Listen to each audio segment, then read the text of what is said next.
بسم الله الرحمن الرحيم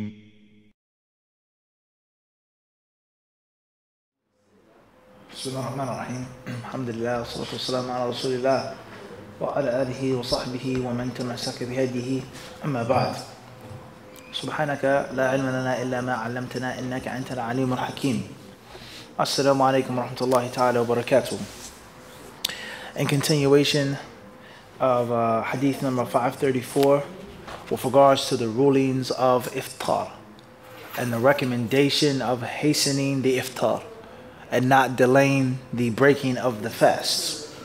We're mentioning some of the fawaid that pertain to this hadith, some of the benefits, physical, spiritual, and mental, and how delaying the breaking of the fast was a practice of the Jews, a practice of the Christians. Do they still do it today? Was it something in the Prophet's time? Al-Muhim, it was something that was done by Exp of Kitab.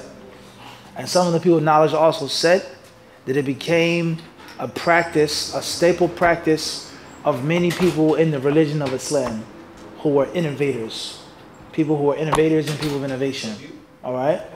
People who were innovators and what? Innovators. Obviously, this is not the main topic of our discussion, but because it's become so widespread and such a great amount of confusion and misunderstanding regarding the concept of who is Ahlul Bid'ah and who is a Mubtadi'.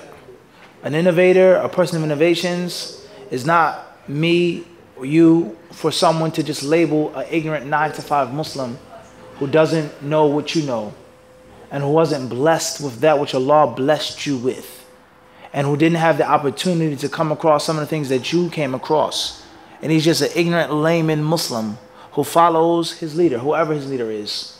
Whoever is the one who's in charge, the imam, the leadership of the masjid, that's who I follow, that's why I go pray, whatever the case may be. Whatever I feel is best, whatever makes me feel closer to Allah, they follow. It's not for me or you to just label them innovators, Ahlul Bid'ah. Okay? That's incorrect. Let alone an innovator. Everybody understand this? Even if someone does practice an act of innovation, if someone does practice a bid'ah, it does not necessitate for them to be a mubtadi'. And if a group of masjid, a group of people are ignorant, laymen, basic 9-to-5 Muslims who came from another country, who came from Christianity in this country, whatever their background is, it wasn't scientific, it wasn't knowledge-based, and they heard about something which was good for them. It's better than Christianity. It was better than what they used to do in their countries before they came to America. They're ignorant. They don't have much knowledge. They don't have much fiqh.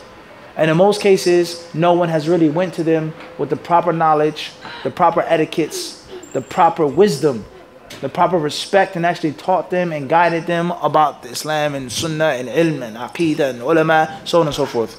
We cannot just label them innovators and people of innovations. Everybody understand? That's perverse. Everybody understand this? That's a perverted way of thinking. That anyone who doesn't say what I say and do what I do to the T is automatically a deviant. They're automatically mubtadi'. They're automatically innovators. They're automatically Ahlul Bid'ah. Everybody understand this? It's not the same as someone who has knowledge, someone who has fiqh, someone who actually knows and intentionally goes against the Sunnah. Someone who has been taught and trained, who has the opportunity to hear about that which is correct and intentionally goes against the Sunnah and promotes, everybody understand this, and propagates bid'ah, clear-cut bid'ah. It's not the same. So they don't mix the things together. Nor is a student of knowledge who studied overseas, and only Allah knows best how many people Allah has allowed the student of knowledge to benefit from, to learn from, to eat from, to drink from their cup.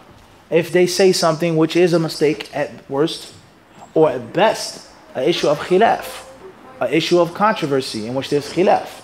The truth could be with this da'i, or it could be against the da'i. The haqq could be with this student, or it could be with the scholar that's refuting him, or this other student. There's no decisiveness in the issue. Everybody understand this? At worst is a what? A mistake. And at best, he's right, and the one who's criticizing him is what? Wrong. You cannot just say, label this person Ahlul Bid'ah, Mubtadi'. And when you do that, it makes things easy, and it allows you to do certain things which go with your agenda. I don't like Talib. I don't like you, Talib. I don't like you. I never liked you from day one. I thought you're ugly, stupid, and dumb. I never liked you. Or I was jealous because you dressed so nice. Everybody understand this? So if you're a Muslim and I'm a Muslim, It's certain things I can't say to you. I can't say about you. Certain things I can't do to you. But the moment I label you an innovator, a deviant, because I can't say that you're not a Muslim, because that's severe, that's kind of hard. That's too much going against the way of Ahlul Sunnah, takfir, based off of sin and things like this. But the least I can do is what? Call you a what? So therefore, I already didn't want to speak to you, so now I don't have to speak to you. I already didn't want to benefit from you. I was jealous, and now I don't have to benefit. And I can tell other people not to benefit from you. Then you say something that goes against me, my agenda. Everybody understand this? It's a cheap, easy way of getting your personal desires out. Legalizing your personal what? Desires. Everybody understand this? Such as, let's make an example of this in our country, Jim Crow laws. They made laws in the United States to institutionalize and upheld what they believed was the truth with regards to racial inferiority and superiority, with regards to allowing a class to stay here and suppressing and keeping the class down there. But there's no more slavery. The Civil War is over. What are we going to do? People are voting. People are getting power, position in legislation, scientists. I mean, we have to do something. And therefore we make a list of what? Laws. Everybody understand this? In which actuality these laws are only based off of my what? What I wanted to do from the what? Beginning. And this is what many people do in Islam. And that's cheap, and that's foul, and it's vulgar. It's vulgar to do that. To call someone an innovator or a person of innovations to suit your personal desires. Everybody understand this? This is a student of knowledge who has studied. He has benefited himself. Allah has allowed him to benefit countless people. He gave a lecture. In that lecture, he said something which was controversial. He's either right or wrong. Who determines who's right or wrong, Talib? The Kitab, the Sunnah, Ijma. Not me. What tickles my fancy, what I think and what I feel. So therefore, in order for me to implement what I want to implement against you, I just label you a what? Innovator. That's what many people do today. But someone who's an actual mubtadi', a person of innovations, that's what? Different story. And it's wrong to mix all of those different athar with the Salaf al-Salih, Imam Ahmed, and apply it to what? A Sunni, a Talib al-Ilm, who made a mistake at worst. If not, let alone he was what? He was right and they were wrong. Everybody understand this? So we have to get out of this mindset, guys. And don't think this is just about the UK or Philadelphia. No, it's here in Queens, New York as well. It's here in Queens, New York what? As well. But most people are cowardly. They're scared and they're afraid. They'll call people innovators, but not in public. They call people deviants, but not in public. They talk about people, but not by their names. The only people that they'll mention by name is someone who's actual on the Sunnah. A Talib al-Ilm that they don't like. They'll warn from him what name. But a person who really is a deviant or innovator or someone who's clearly against what they're on, they'll never ever what? Never mention their names. Everybody understand this? They'll never talk about the other masjids and refute them by name because they're scared, they're afraid. Everybody understand this? So this is vulgar. And that's not the spirit of Islam at all. Moving forward, we said that some of the people of innovation, they took this as a practice to fast and to intentionally delay the breaking of their fast.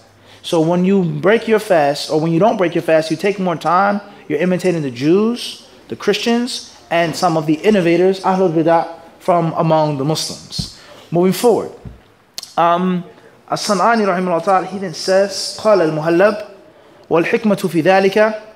He says here, طيب ولأنه أرفق بالصائم وأقل العبادة. Another wisdom of hastening to break the fast, أرفق بالصائم, is gentler upon the fasting one. It's easier for you. Drink something, eat something. Your body is what? Starving, it's famine. You give yourself the nutrients, refresh yourself. And it allows you to make ibadah what? Even more. So look at the wisdom, guys, of these two worlds merging together. The dunya and the deen and the dunya. Having a good dunya supports a what? Good deen. And having a good deen supports a good dunya. If you have good permissible things to eat and drink, it makes it easier for you to do what? Perform ibadah. I can pray. I can fast. I can make hajj. I can make umrah. I can give. I can spend. Because I have these things of material possessions. But that doesn't mean you become a slave of money. It doesn't mean you become a slave of your desires and you follow whatever you want to follow. And you assume or you amass and pile up and stock up dunya. It doesn't mean that. Everybody clear on this? Moving forward, he then says, قال الشافعي رحمه الله وتعجيل الإفطار مستحب ولا يكره تأخيره إلا لمن تعمده ورأى الفضل فيه Ash-Shafi'i rahimahullah ta'ala, he said, hastening the breaking of the fast is recommended. It's recommended. He then says, وَلَا يُكْرَهُ تَأْخِيرُهُ. It is not disliked to delay it, except for those who intentionally do it and see and think and feel that it's better to delay it. Then it becomes what? Disliked. Then it becomes makruh. As far as if a person was busy, a person was tied up, he didn't get a chance to break his fast, that is not necessarily what? Disliked. This is the speech of Imam Ash-Shafi'i rahimahullah ta'ala with regards to those who intentionally go against it. Those who intentionally what? Go against it. Khair inshallah.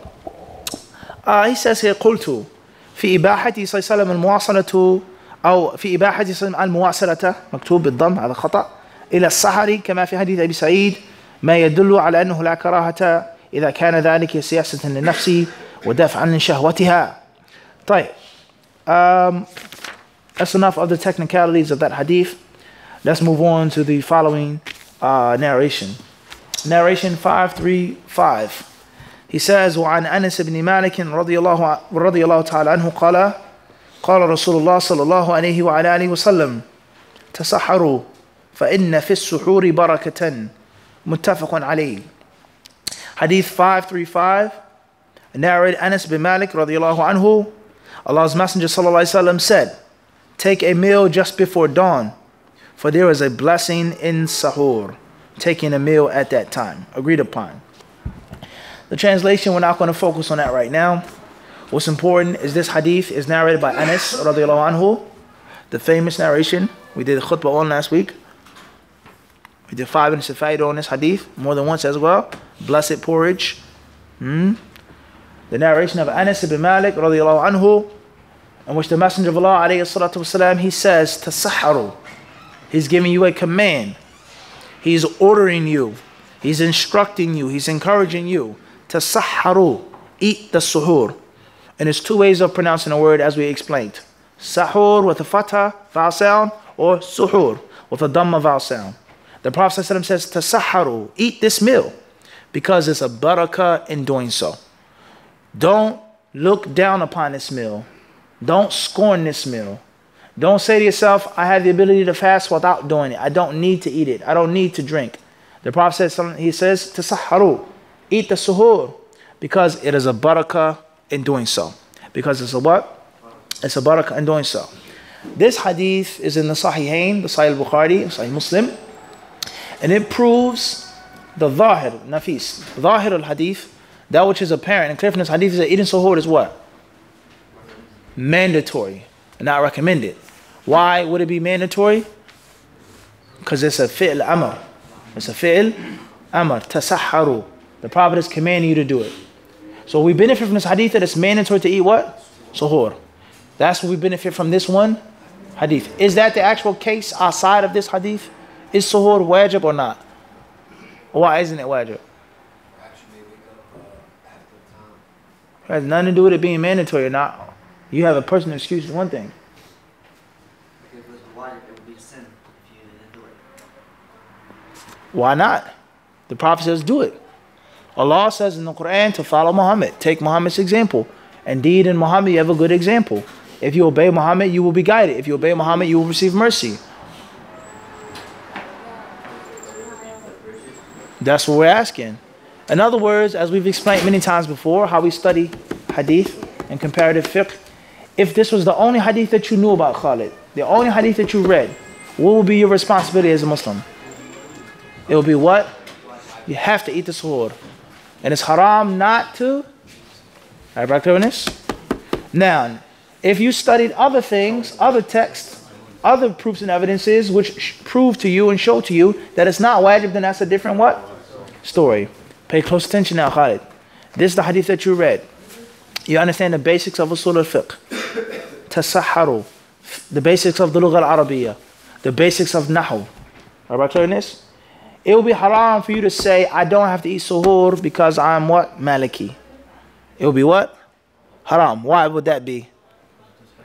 Because the text is what? Extremely clear. And a person cannot say, I have a madhab that states that suhoor is only recommended. Everybody understand this? You cannot do that.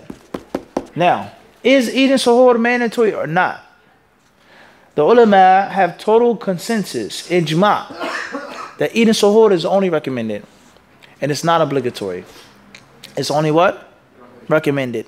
How is it only recommended? And the Prophet clearly says, do it. We have hadiths in which the Prophet ﷺ and the Sahaba did what? They continued to fast, which is called wisal or muwasala, which will come later on, a couple hadiths, inshallah, some hadiths later, the ruling of what? Wisal, in which a Muslim fasts for 3 days consecutively, 5 days consecutively, 2 days consecutively. In other words, if you fast 2 days back to back, you automatically didn't eat what? Suhoor. You didn't what? You didn't eat what? Everybody understand this? It's 4 a.m. today. I fast all the way up until Maghrib. Maghrib I don't eat. 4 a.m. comes again. How many hours have I been fasting? 24 hours. And I go all the way until the next Maghrib. That's 2 days of me what? Fasting consecutively. Everybody clear on this or not? As we'll mention it later on, the Prophet says, he did this. Naam. And the companions, they also did it like the Prophet. And then he told them not to do it. He says, eat and drink. Eat and drink. And he says, but we see that you do it. You go for days without eating and drinking. And that's when he said, at nighttime, he says, my Lord gives me food and drink. He says, I'm not like you. My Lord gives me what? Food and drink. Whether the hadith means that Allah gave him actual food and drink, or whether it meant spiritual nourishment. Spiritual nourishment. The dhikr of Allah, the love of Allah. And sufficing his physical body from eating and drinking. That's later on. We'll get to that later on. What's important is the Prophet ﷺ, he did it. And he also forced the companions to do it a few times when they refused to listen to him. When they didn't stop, he made them continue to do it for more days. And then at the end he says, I would have done it even more. I would have given you more days. كَالْمُنَكِّ لَهُمْ أَوْ كَمَا جَاءَ. Hadith says, as a punishment. The Prophet ﷺ said, eat and drink. Don't kill yourselves. Don't be too harsh. And he says, we want to be like you. And then the Prophet says, okay, fine, no problem. Let's go for a ride. Everybody understand this? And he continued to do day, until they couldn't what? And then he says, you can stop. And if it wasn't for the fact that it's too much on you, I would have what? Given you more. Everybody understand this? So, what I consider the ruling on wisal, is it permissible to fast more than 1 day consecutively back to back? Everybody understand this? One thing is for sure is that the Prophet, what? He did it. Was it permissible for the companions to do? Or was it just a punishment? But the Prophet, he what? He did it. So the ulama, they say this proves that eating suhoor is only what? Highly recommended. And not what?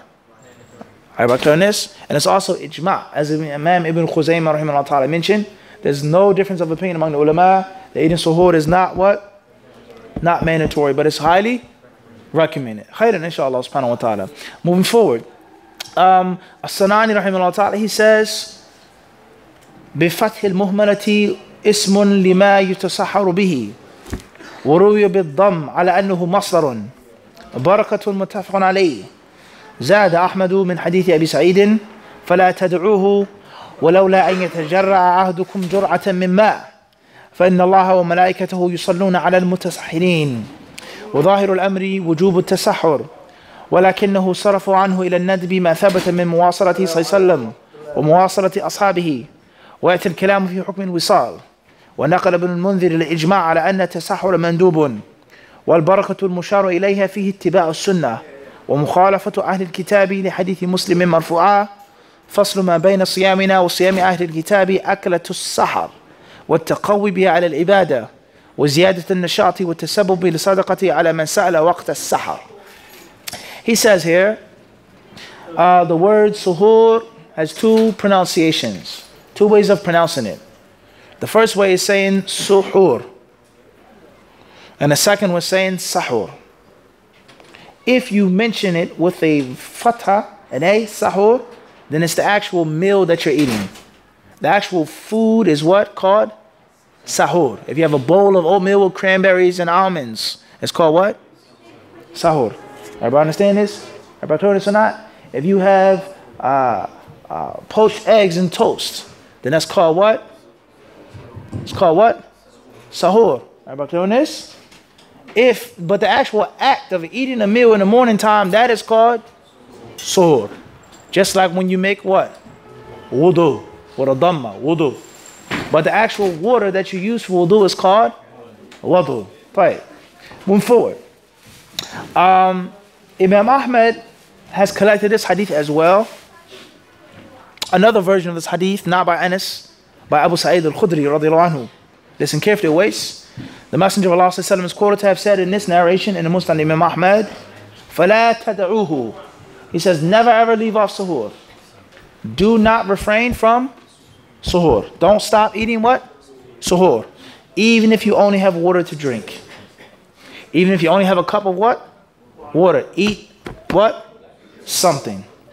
The hadith then says, for indeed Allah and His angels make salah. They send prayers upon those who eat suhoor. Tayyib. And then he goes on to mention what we just explained to you. Is that this hadith teaches us that eating suhoor will be what? Mandatory. However, is consensus that it isn't mandatory, but it's highly recommended. Everybody clear on this? And it isn't for anyone to leave it alone and leave it off. Everybody, it's just the sunnah. It's just the sunnah. No. Everybody clear on this? No doubt about that. Moving forward.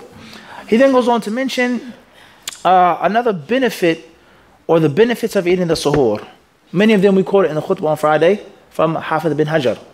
And this goes to show you, brothers and sisters, disciples and disciples, those who aspire to be tulab al-ilm, tulab al-hadith, is that this book was written hundreds of years after this book was written, Fath al-Bari. And if I have the ability to go back to what Ibn Hajar said and cut out the middleman, then that's best.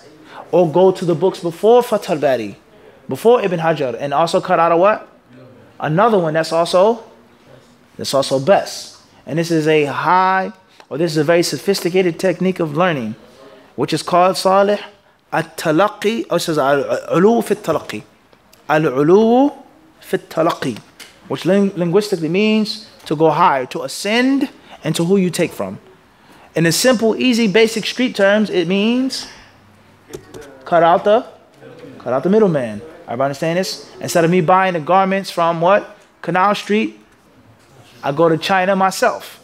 I go to Bangladesh, what? Myself. So instead of me paying $10 for each shirt, I go to Bangladesh, I may pay how much? $1 a shirt. Everybody understand this? Now there's a benefit in that and there's a harm in that. There's a benefit in that and there's a what? A harm in that. Obviously the benefit is cheaper. It's what? It's cheaper. You're saving money. You're economizing. Everybody understand this? And in ilm, you're going to the original source. You're going to when the Muslims were far, far from the problems that they have today. And then yesterday. Everybody understand this? As the centuries went on, more things happened to the Muslims. So you're going to the pure, organic source of the Islamic scholarship. That's a benefit. But the harm in that is that when you go to Bangladesh, now you have to deal with what? Customs, shipping. You also have to deal with the angry middlemen that you what? That you cut out. There's no doubt about this in business. There are more responsibilities now that you have to deal with. And sometimes it's convenient and easy for you to just go to Canal Street, as you said. Everybody understand this? In Manhattan. Everybody understand this or not? Sometimes it's easy for you to just go and buy from someone who subs it off.